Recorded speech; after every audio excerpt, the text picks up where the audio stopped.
A brilliant chemist disappears, but will the clues that lead investigators to her body actually help solve the case? This is the Geetha Angara story.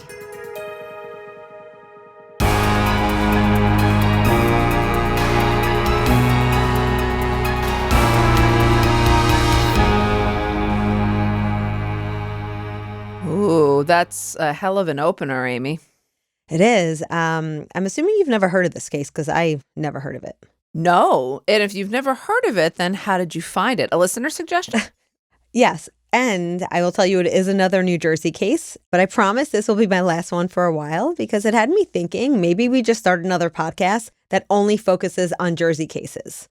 Jersey crimes? Oh, wow. Well, have we Or covered maybe, all of them? I think we might have, but in our free time, we'll just do that. I think it'll be actually fun. not a bad call at all. But no, we don't have time for another podcast right now. No, but this is a very local case, and it was a listener request. And so I was pretty surprised that I'd never heard of it. Yeah. But I'm really happy to be sharing it here to help spread the word about Geetha because this case received very little media coverage. Okay. All right, so let's go ahead and meet Geetha. Geetha was born on July 15th, 1961 in India, and she excelled in school. She was an exceptional student in the sciences, and this was probably due to the fact that her father was a scientist himself. She attended Loyola College in India. I never knew they had a campus in India. That's really cool. And she was the first woman to earn both a bachelor's and a master's degree in chemistry from that school. Wow. Not only that, she graduated at the top of her class. So cool. After graduation, she married a man named Geetha Angara, and in 1984, they decided to immigrate to the U.S. for more opportunities. The couple ended up settling in Clifton, New Jersey, and Geetha earned an additional master's degree and a PhD in organic chemistry from NYU. Very smart woman. Oh, yes. My goodness. Yes. Wow. And not surprisingly, she got a great job. After graduation, she took a job with Merck. And while she was there, the couple had 3 children. Okay. In 1992, Geetha left Merck to work with the Passaic Valley Water Commission. And this was a public utility owned by Clifton and the neighboring cities of Passaic and Patterson. So just to give you an idea of, kind of the breadth of the work that she was doing, they provide 83 million gallons of water daily to over 800,000 customers in those cities, along with 14 other communities in that region of North Jersey. Okay. And, she did great work. She worked there for several years. And shortly before the events that we'll be discussing, she was toying with the idea of leaving the company, but she ended up getting a promotion to senior plant chemist. And she also earned a plant operator's license. So she decided she would stick around that job for a little longer. This woman is accomplished. Yeah, she is. In her new position, she led the plant in transitioning to a new system.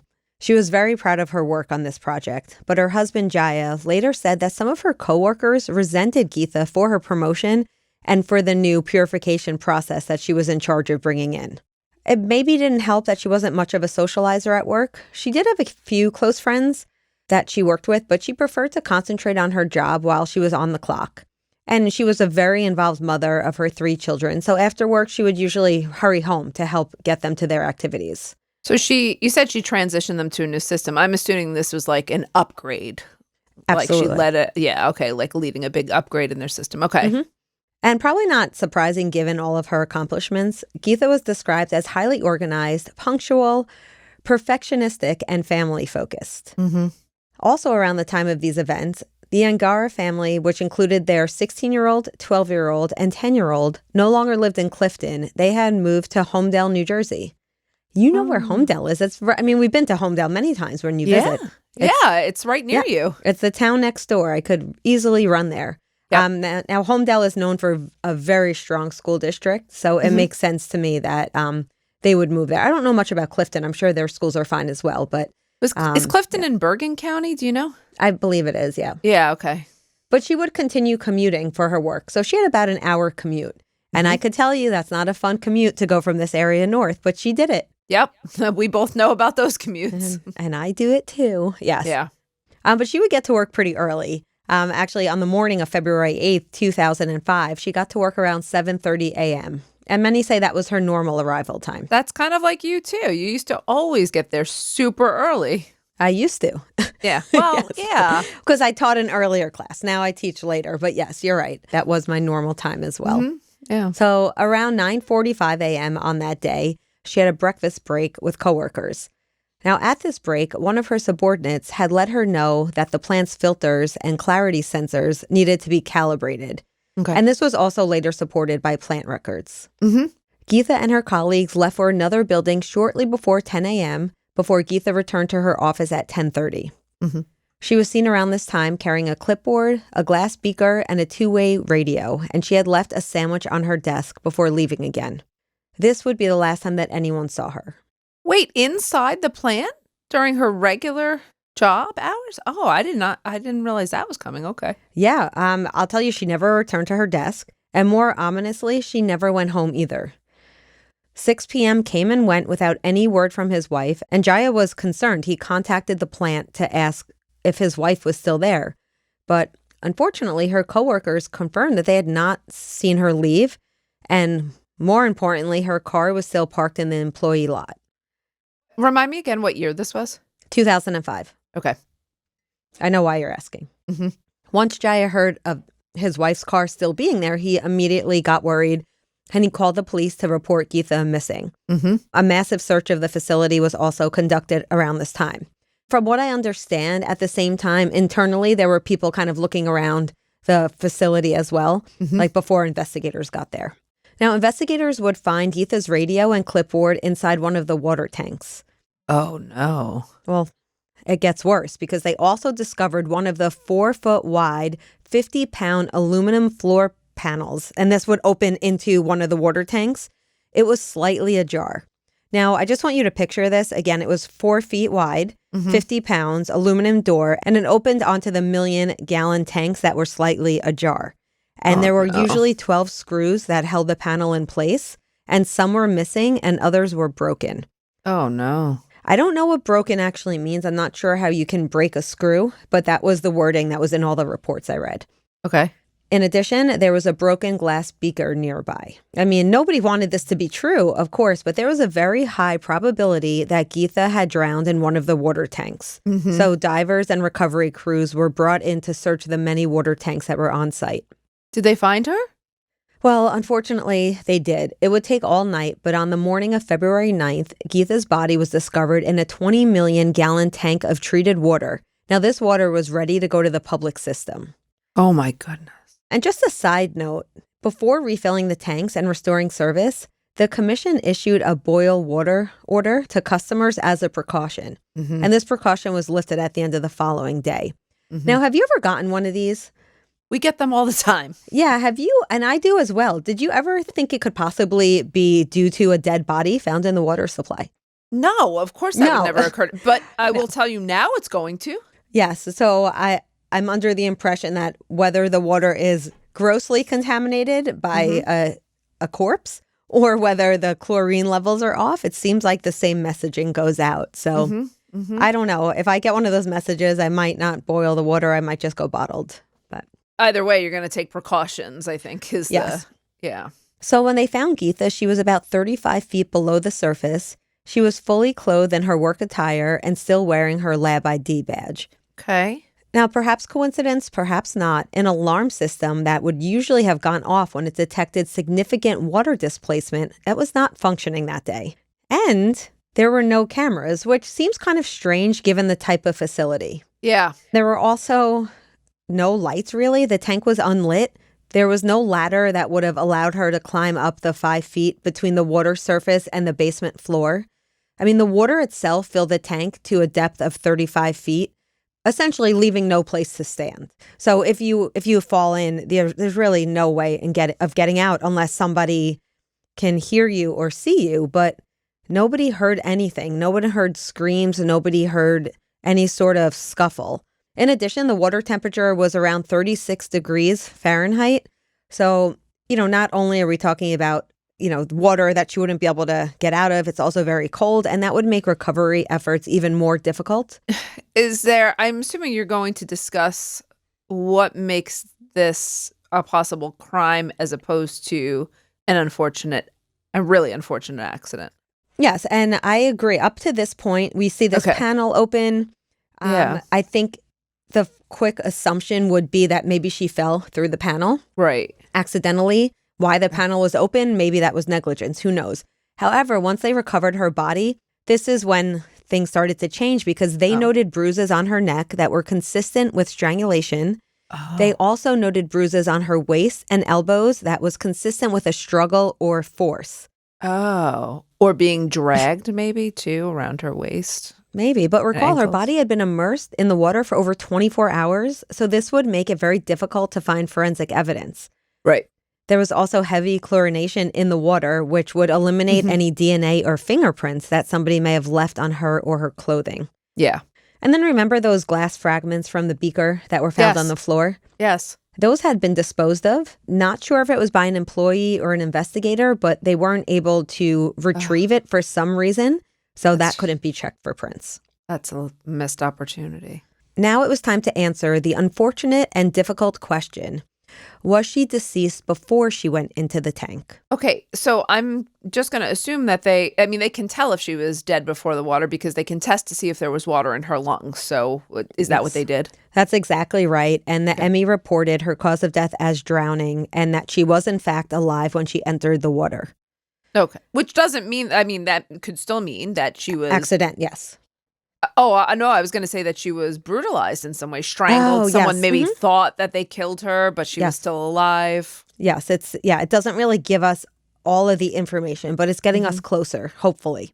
Okay. Now, again, I just want to reiterate the fact that we're talking about like a very large industrial plant. So there was very loud machinery that would have definitely muffled any sounds of a struggle, of a scream, of broken glass. So unfortunately, there was no ear witnesses, at least that were admitting to hearing anything. Okay. So given these facts, obviously foul play was now suspected and the theory kind of moves from accidental to homicidal. I have so many questions, but I'm going to just hold them because I'm just going to hope that you answer them. If not, we'll go. If not, we'll get into it. Okay. So, again, there's a lack of forensic evidence available, but there are really two main theories here. Now, the first and most likely theory is that Geetha had been conducting routine water quality checks when she was attacked and pushed into the tank through the opened access panel. So what is the evidence that supports this first theory? Well, some of the things we haven't discussed yet. They found her broken necklace and her safety vest discarded nearby, suggesting that there was a confrontation. Oh, yeah. Then a potential motive would come to light when investigators began conducting interviews with all of Geetha's colleagues. Okay. Now, they all described her as diligent, friendly, and intelligent, but her promotion made some of her colleagues quite jealous. Right. And also, while she was the only one who had a PhD and absolutely deserved the promotion, especially since she never flaunted her credentials and was a very fair boss, apparently some of her coworkers felt professionally threatened by her. She's highly successful. She's getting a promotion. People can feel jilted. So there's jealousy. Yeah. So investigators now were considering workplace conflict, jealousy, or some personal dispute as a motive. And prosecutors publicly said that they believed that somebody who worked at that plant was responsible for Geetha's death. Yeah, it has to be. Well, I want to provide a little more information about accessibility to help us really understand why the prosecutor felt so strongly. Now, access to the treatment plant was very complex and it was tightly controlled. You're talking about the water supply for almost 1 million people. Right. Now, there was one driveway and a staff security post where all entrants had to check in, and this was monitored by a camera. So once someone had been cleared, they could move around the complex freely. However, there's no strangers allowed the campus at all. Right. And most of the property was pretty much securely fenced off from the public. Now, does that mean that someone couldn't have snuck in? Of course not. But security records at least showed that nobody was at the complex that day who had not been cleared to be there. Okay. Amy, do you know how many personnel were on site? Yeah, so the plant had 83 employees at the time. Okay. And there were 50 that had come to work that day. I don't know if that's including Geetha or not. So we're talking about either 49 or 50. 50. Okay. But while some colleagues admitted that there was workplace tension, there was no clear suspect. So let's move on now to the second theory. And that would be that Geetha had accidentally fallen through an improperly secured access panel. Now, in this scenario, the plate over the tank may have been negligently left open following someone collecting a sample for water. And during the day at that plant, that happened many, many times. While there was often water being tested, there was a very strict safety protocol that you have to replace the panels, but that doesn't mean that everyone always followed the safety protocols. Also, just kind of like on a side note about the panel, many people said that Geetha was very diligent and she would have noticed it's not a small panel. What did I say, 4 feet? Yeah. That's not something, she doesn't seem like someone like myself who kind of walks around with my head in the clouds. She seems like someone who's very, she's a perfectionist. She was very aware of what's going on around her, it seems like. I think you're very aware. Don't say that about yourself. I also think, though, that you said that there were very clear ligature marks around her neck. So that's kind of hard on that theory. Well, Geetha's body did show signs of injuries associated with strangulation, but these same injuries could possibly be explained when a victim drowns in very cold water. Oh. Yeah, more on that in a little bit. Oh, okay. That's so interesting. Yeah. So we don't really know which scenario is accurate at this point. Oh, my goodness. So let's continue on. Now, despite the Passaic County Prosecutor's Office assigning 13 detectives to work the case and spending over 4,000 hours interviewing all of the plant's employees, including getting DNA samples from those who had worked there that day, the case went cold. Yeah. About a year after Geetha's death, detectives believed that they had narrowed the 50 employees down to 3 suspects. Oh, well, that's not cold then. That's not cold. Well, her family felt that it was cold because there wasn't a lot of movement. Okay. And also publicly, I would say people weren't interested anymore. So, yeah, you're right. It's not completely cold, but... Okay. Now, one of these 3 suspects was the first colleague who noticed that Geetha hadn't returned to her desk that day. Mm-hmm. Now, some reports say that these 3 suspects were men, and all of them were given polygraphs and interviewed thoroughly. Mm-hmm. James Wood, who was the chief homicide detective for the prosecutor's office, had told the New York Post that he believed another person of interest was about to confess, but then they had retained counsel and refused to speak any further. Oh, my goodness. Interesting. The prosecutor went on to say that none of them had solid alibis, and they all had access to the place where Geetha was. What kind of alibi? They're at work. So, I mean, the alibi would normally be, I'm at work. So, I think alibi, like where within the plant they were. I know. I guess I know. But like if you're at work and it's a plant and you're moving around a lot, it's like, seems, The prosecutor went on to say that they felt that Geetha's murder was an impulsive act rather than a planned killing, citing, quote, "This killer isn't smart, just lucky." Well, we'll see. Unfortunately, the case did go cold because, once again, the case stalled. Now, the results of the men's polygraph tests or their interviews were never made public. I take that to mean that they were eventually ruled out. Because why would we make something public? Like, if these men are no longer suspects, then I don't think it's fair that we continue. Maybe to clear them, that would be nice. But as far as I could find, the men were eventually ruled out because I couldn't find otherwise. In 2007, now 2 years after Geetha's death, her family was very frustrated by what they say was a lack of progress. At this point, they successfully pushed for the state's attorney general to review the case. Oh, okay. But aside from honoring the family's wish to have the state police look into her case, these efforts did not result in any new leads at all. This is a really hard case. Yeah, this is a tough one. So the case it's an unsolved case. But almost immediately, the plant did improve security, including armed guards patrolling inside and outside the plant at all hours. So I guess early on, they didn't know if there was like a killer among them. Yeah, so they took it very seriously. In 2007, the family also filed a wrongful death lawsuit against the facility and some of its employees. They alleged that the plant had a history of safety violations and accidents for which the state had been cited 55 times, and the commission had done nothing to correct them. This would end up being litigated for like 2 years, but eventually a judge ordered the parties to mediation. So do you think the family really believed that they were just at fault for negligence, or do you think they just wanted to keep pushing the case and get more information, or maybe it was both? I think it's probably both. I think they truly believe that it was a homicide. Okay. And, they, I guess, believe that there was only a certain amount of people who could have done it. And I guess they're saying no matter, even if it was a homicide, they're still negligent because they didn't have security or other protocols maybe. Okay. yes, remember there wasn't, the water sensor wasn't working that day.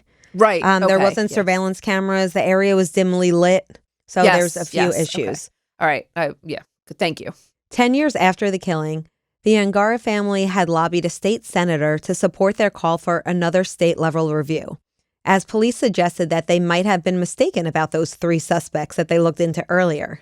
Okay. So now, again, this is 10 years later, the chief assistant prosecutor at this time says, quote, "We looked into the additional things that became areas of concern in interviewing these folks. And based on that, we thought that while there were reasons that they came across as hinky, we ultimately didn't believe that they actively killed her."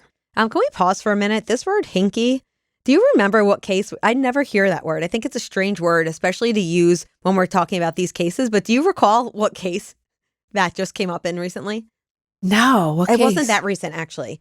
Okay. And the only reason why it's top of mind is this summer when I was teaching, I taught about this particular case and it came up again. Which case? When we covered Chanel Miller. Now, in this case, the judge refers to Brock's assault as hinky behavior. Ugh. And the only reason I remember is because I showed my class, I don't know if you recall, but Brock's father said, like, why should he get in trouble for 10 minutes of action? Do you remember that horrific statement? You can never forget that one if you know the case. No. So I was talking to my students about, victim impact and stuff. And so I used that case as an example. And so the hinky thing came up. Such a strange word. Your summer class sounded so good, by the way. Well, you were my guest speaker. Yeah, but I didn't get to take the rest of it. The more that you share about your summer class, the more I wish I would have actually sat in with you. It was so much fun. It was great. Yeah. So I am sad to say that 20 years later, Geetha's case remains unsolved, and it is considered open but inactive. Oh, all right. You said you're going to talk about the possibility, though, about how drowning victims can possibly exhibit signs of strangulation, because I can't get past that until you explain it. I don't know. So there were some pathologists that came forward and talked about the possibility that the cold water and someone struggling to get out of the cold water and I guess thrashing around perhaps, sometimes water currents. I mean, in this case, we're talking about a tank. So I don't know how the water was being moved around in the tank. Is it possible that there were jets or something that made her being thrashed around? I don't know. I don't think it's very strong. So that could create the bruising in certain areas? That could create the bruising. I'm not an expert in this area, and I'm not positive, but there have been cases of people drowning, and it was confirmed to be a drowning without foul play, and they were found with lots of bruising and bruising on the neck area. Okay. Wow. Before I ask you what you think, this case reminds me very much of another case. We never covered it, but it was super popular. I don't know. Once I say it. You remember the Cecil Hotel, Elisa Lam? Oh, yes, absolutely. Just Did you briefly. Do you see the documentary? I started watching it, but I think it was so much more about the hotel than it was the about documentary her case. So I think I kind of fell off. I was like, Okay. Just briefly remind us. So Elisa Lam was a young woman who she was staying at the Cecil Hotel, which has a long history of other things going on there, which is why the documentary does focus more on the hotel. Right. But basically, hotel guests were complaining of low water pressure and strange tasting water. Oh. So a maintenance worker checked the rooftop water tank and they found Elisa's body. Right. It was inside one of the sealed tanks. Now, she was found nude, but her clothes were found floating nearby. Right. I mean, this case might be similar in some respects. It's very different because if you recall in Elisa's case, everyone focused on those strange videos of her in the elevator. Do you recall those? Yes. She was like pressing buttons. She was stepping in and out of the elevator. She was like moving her hands weird. It seemed like she was hiding from someone, which then led me to think about another case. This is what happens. This is why I get nothing done. So you get a lot done. Don't even say that. It led you to think about another case where what case? Where someone's acting strangely on a video. Kanika Jenkins. I was just, you know what, I swear, before you said Elisa, I was thinking of Kanika. Yeah, that case is still one of the most baffling cases to me. And if you're joining us more recently, you have to check out episode 142 from August 2023, because Kanika Jenkins' case is one of those cases that was classified as accidental, but it's very clear that there was something else probably going on. You know, ironically, I think that case was the most viewed, or has been the most viewed one to date on our YouTube channel. And you know what's interesting about that? That's before we even did video. So that's the most viewed Yeah. one, but that's just people watching the sound waves, which I find super interesting too. So there's a lot of interest around that case. A lot of interest because people have really strong theories.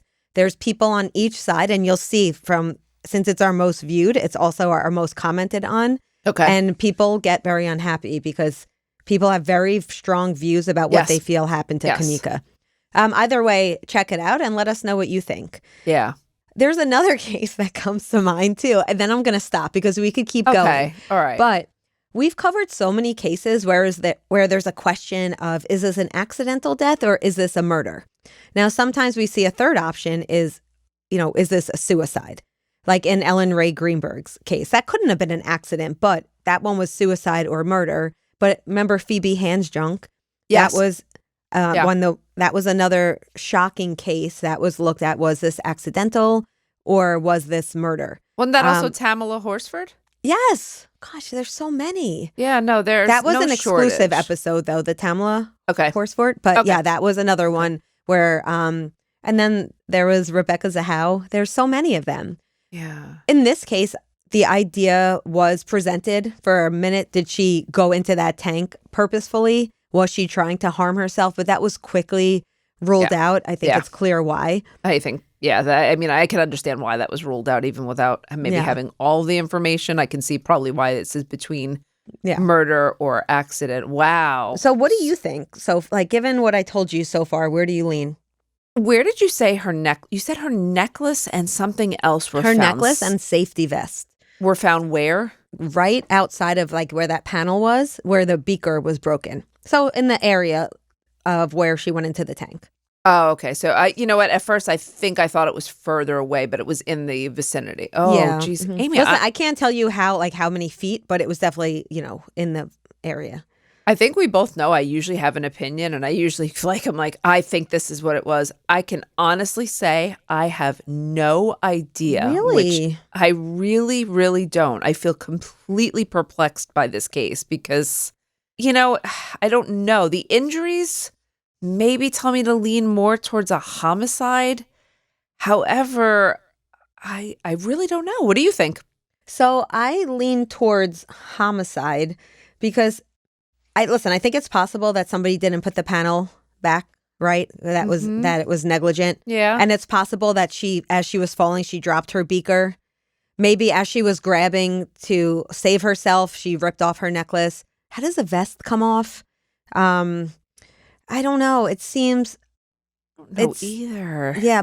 Or maybe this is the other thing. Maybe she took her vest off for a reason before that because she was hot. So there's so many possibilities. So that's what I was going to say. I Yeah. thought that maybe she took that off for another reason and, unknown reason. I was trying to put myself in a position too where I was thinking about like a couple times at work where like I remember getting like very clear dizzy spells or not feeling well or I didn't even think of that option. Yeah, like maybe something just, maybe there was something internally that happened that led accidentally. And I mean, if I had to, like if you were forcing me to say which side, I would lean towards homicide. But I will say I do not feel clearly one way or the other. I actually like that new theory you brought up because everyone who knew her said she was so conscientious that she wouldn't have walked into like this open panel, right? Yeah. But I think the theory you bring up is interesting because that suggests an accident that maybe was outside of her control. That Right. It's not that she didn't notice it. It's that she passed out or something happened. Maybe she had a stroke, right? Maybe she had a brain aneurysm. I don't know. I mean, they probably would have been able to tell that in the autopsy. I was going to say, I don't know what they even look if at. you get like I've actually, I don't know if it was just low blood sugar, but I remember it was either last year or the year before at work. I was getting like just a couple of like dizzy spells where I just had to hold on to the edge of my table or like I couldn't see straight. So imagine that in a very kind of dangerous scenario where there's a security measure, the latch is broken. So I really don't know. I mean, Yeah. I also, this case kind of brings up how we've become so reliant on DNA and other forensics to solve cases that when we don't have them, it's really hard to solve cases. In this case, there wasn't CCTV, which actually would have helped. But the fact that her body, we couldn't get the DNA off of her body makes it really difficult to solve this.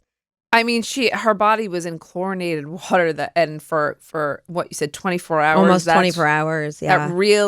That's the big challenge here. And it's a big question mark. And I'm super interested in the case. I mean, I think that if it was a homicide, I think it was probably a man who killed her, because it's possible that she was this powerful woman of color who was in a high professional position. And, we've heard of cases where men target women that they perceive as controlling figures, and it's sometimes linked to professional dynamics. Some of the patterns we see in these types of cases are resentment towards authority, where male employees or ex-employees, they cannot accept correction, discipline, or termination by a female superior.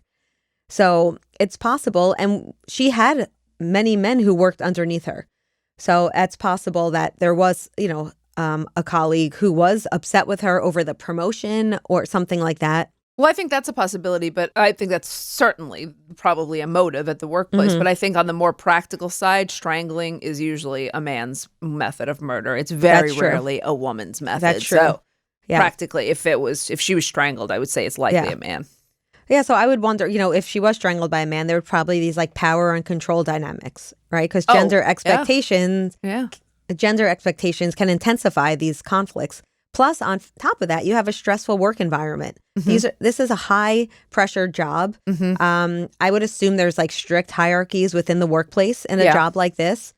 So I could see this being a workplace violence situation. I could see that as well. Yeah. No, I think that's absolute. I mean, I think if she was murdered, that's probably the only or the most likely motive for sure. Yeah.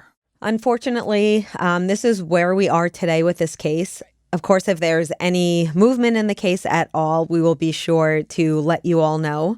But before we go today, we have two really good questions. Okay. I'm still on this case, and I just want to go dive down a rabbit hole on this one. Yeah, there's not that much, unfortunately. Well, I'm glad you shared it then. Yeah. Okay. All right. So first question. What can be done about violent offenders whose victims refuse to press charges? And we see this often with domestic violence cases because people, oftentimes women, not always, but the person who's being victimized, they still love the person harming them, and they don't want that person to go to jail or prison because not only, do they love them, but they're often a provider financially or emotionally. They have children. So I will start from how I understand it. A prosecutor can still go ahead and press charges even if a victim refuses to cooperate. Yes. I know that a prosecutor would prefer to have the victim's cooperation for many reasons, but they don't need it to proceed. Yeah, when there's strong evidence, they can. And yes, they do prefer it. It's more helpful when the victim/witness is not willing to cooperate. It does challenge the case. But you also brought up a good point. Sometimes the reason people don't do that is because they are fearful that they will not have, financial security or any financial provisions. So, there are practical reasons why, the choice, you don't want to bully a victim into testifying or whatnot. You want to provide them with the support they need. And if they want to engage or if they want to testify against their abusers in those cases, you want to support that without victimizing them again, if that makes sense. It does. And that's why it's so important. And a lot of these offices do have really strong victim services to help work with victims and kind of coach them through that process. So I think that's also a good point when you look at like the justice system. Is it necessarily about punishing them? Yeah, of course you want to punish them, hold them responsible because you don't want them to repeat the behavior. Even though if we're talking about domestic violence, they're likely to repeat the behavior. But sometimes the better solution even is to just provide as many avenues of support for the victims that you possibly can. Yep, because if the victim has other options, they'll be more likely to help support the prosecution. Right. All right, thank you for that question. It's really important. The second question is asking about whether or not there has been an uptick in female sex offenders. Right. I think I saw that question that came in, whether or not it's like an actual uptick or is it just being reported on more? So I think there's definitely increased recognition. Unfortunately, for a while, it wasn't seen as sex offending when a woman perpetrated a crime, especially when you looked at, and I don't know if you feel the same way, but I immediately think of the teacher-student relations because those are the ones that seem to be the most publicized. Yes. I also think that boys have more options than they used to. I think there's greater support for victims to come forward. It used to be that, these boys were embarrassed or ashamed. And now it's more, I guess it's more like publicly acceptable. Yeah, the stigma is lessened. Yes, the stigma. Absolutely. The stigma around it is definitely lessened. Also, I think the most important thing here is, and I talk about this in my research methods class, is that this doesn't necessarily mean that more offenses are occurring. It could just mean that more are being reported. So that's something to always keep in mind. I think that was part of the question as well. Like, is it just being reported? Like, are there just more or are we just hearing about more? I think there's a lack of research. Female sex offenders, yes, I can tell you as someone who's looked at female sex offenders are more understudied, absolutely. And the phenomenon has not been reported on as much. So it's likely that there's more research, more reporting, and more or less stigma around discussing it now. So I just think that we're learning more about it now. Yes, but I think since it is something we're learning more about, hopefully the research will follow and we'll be able to answer that question with empirical evidence in the future. Yeah. Great question. Really good. Thank you. All right. Well, if you have a question for us, as always, feel free to message us at womenandcrimepodcast.com/contact. As a reminder, if you're a patron at the Lifer tier, your question is guaranteed to be read on air. All right. Well, that is all we have for today. Thank you so much for joining us, and we will catch you next time on Women and Crime. Women in Crime is written and hosted by Meghan Sachs and Amy Shlosberg. Our producer is James Varga. Script editing is by Abagail Belcastro. Audio editing is by Siler Burr and Jose Alfonzo. And music is by Desert Media. If you enjoy the show, please remember to follow and leave a review.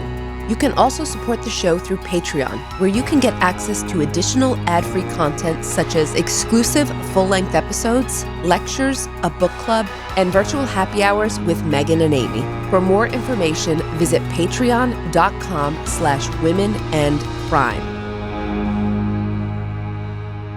Sources for today's episode include the Star-Ledger, the Los Angeles Times, the New York Post, the Asbury Park Press, the Bergen Record, the Associated Press, and the New York Times.